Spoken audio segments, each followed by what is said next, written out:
to clarify a couple of things about the video we released earlier this week. First is why we did the video. We released the video because the safety of our young people is the most important thing to us.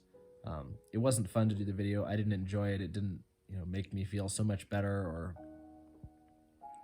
give me some sort of relief in doing it.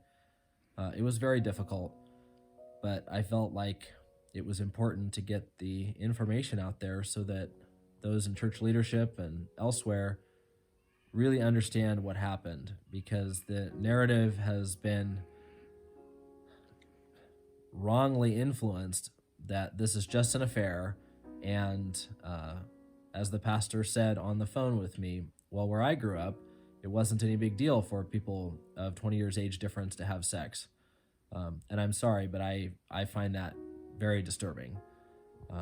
He also said that, I see you took matters into your own hand as he was getting angry on the phone. The pastor also said he didn't think what happened to me was sexual abuse. I can say from the effects in my life, it was clearly abusive, and this wasn't just some conquest or any just great thing that happened. This was hugely problematic and awful in my life. And it's offensive that he would say he doesn't think it's sexual abuse. That's wrong, and that's victim blaming as opposed to dealing with it properly, which even if you could make the argument that what I participated in wasn't sexual abuse, which I think is a stretch. Once I was married and sitting in the back row of the church, and Jane Doe walked by and placed her finger high up my upper thigh and drug it down toward my knee with my wife sitting right there watching, is clearly sexual abuse and even considered assault. We've been dealing with this with the pastor for 10 years now.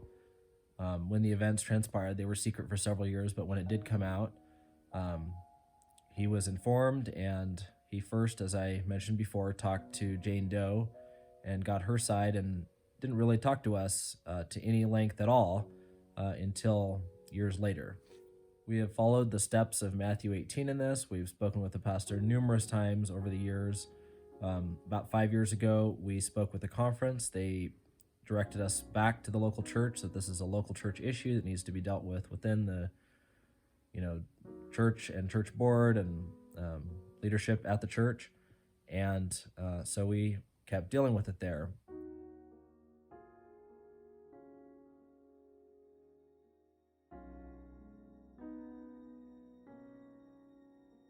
Meeting with the pastor prior to these events on May 13, 2019, he assured us that Jane Doe would not ever have a leadership position dealing with young people. We also had a witness there with us, and in accordance with Matthew 18. We have gone through the steps of Matthew 18, and we have remained silent for 13 years over what happened. And although as Christians, we must remain loving and kind, and we absolutely love our pastor and the members of our church and the offender, we also, because of God's law, we cannot lie and keep this quiet any longer. It's doing no one any favors, and it's providing a risk for our young people not to come forward. And so we have to go public with this. So at the church board meeting, we were given an opportunity to speak at the very end of the meeting prior to it going into the executive committee session where we were asked to leave. And the pastor said that he felt as though what we had done with releasing the video was overreacting, and just we had heard gossip and reacted to that gossip by releasing the video, which was far more than needed to be done. Even though he had told another person, another witness who provided their statement in writing to us, that he was considering Jane Doe for this position, and someone would have come and talked to us to see if it was okay with us. We pointed out that how in the world would it be okay to see if this person, we might be okay with Jane Doe being employed because of what had happened. It just boggles my mind that there would even be any type of consideration that this person could be hired at all. And when I asked him, when he called me on Monday night, when I asked him, was Jane Doe being considered for this position, he did not say no. He said, well, this is a long process, and nothing's set in stone, and he didn't say no. So I know this person was being considered, and it just is amazing to me. The board meeting after we spoke was extremely solemn, and then after that point, we walked out, and with just total silence. At this point, we have been asked by someone in church leadership to take down the video, which we expressed that we cannot do that. This is a very important issue that cannot be swept under the rug, as this has been for over 10 years now. It must be dealt with, and we have to follow through with that and leave the consequences with God. It wasn't fun to release this. It's not anything that I wanted to do, but we felt it was absolutely essential in order to protect the young people of our church. And I want to make an appeal to our pastor. This situation has become really, really awful, and I just appeal to you that you would ask Jane Doe to do the right thing and make an apology to the church. I wish I'd been like a Joseph and run away from the situation. I did not, and I participated in what happened. I'm not blameless in this. I recognize that, and I would be absolutely willing to also make a public apology in front of the church for what I've done. If a public apology were made by Jane Doe, there is no person in that church that would not forgive her, including me. I have forgiven her already, but I would forgive her again, and I would be happy to do that. This is not an issue where I'm seeking vengeance or seeking any kind of anything in return. I just want to see that our young people are protected. Even if this person repents and asks forgiveness of the whole church, which would be absolutely wonderful and is exactly what needs to happen, I still don't think they should be in charge of the youth because of all of the awful things that have happened, how Jane Doe has continued to harass our family over the last 10 years. Other people have now come forward and shared with us how Jane Doe has been extremely inappropriate with other young people and their kids and other kids, and this all needs to be brought to the light. It should not be hidden. God is trying to save John and Jane Doe and bring these things to repentance, bring this whole process that has happened to the light of his word.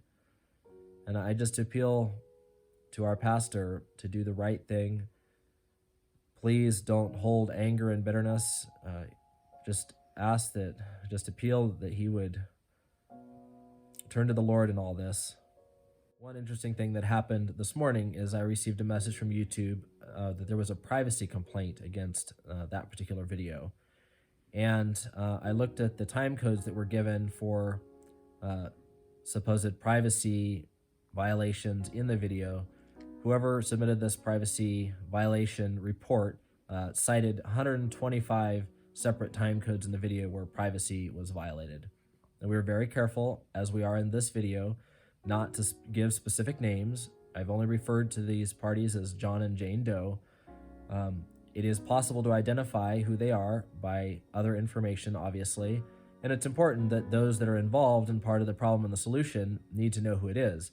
But publicly, we're not naming this person, and we're being very careful about that because that's not necessary. But the whole story does need to be out in the public because there needs to be accountability. And as a result of this, things are all stirred up, and this is being talked about. I don't know that it's being dealt with properly yet. We're not really sure because no one has communicated much of anything to us at this point. So, but I hope that the church leadership will take the appropriate actions and make the right decisions and not just sweep this under the rug. And the other things that are hidden, unfortunately, this local church has a history of major moral issues in the church that have often been swept under the rug. Sometimes that's appropriate, sometimes it's not appropriate. But I just hope and pray, and we are praying that God will work in this situation to get rid of the secrecy and the shame and allow this church to move forward so we're not stuck in these terrible patterns of secrecy, because God does not want us to live under secrecy and shame. There are things that should remain private, but terrible moral falls and so forth should not remain under complete secrecy that no one knows anything about, because otherwise other people are impacted and can be abused in the same way.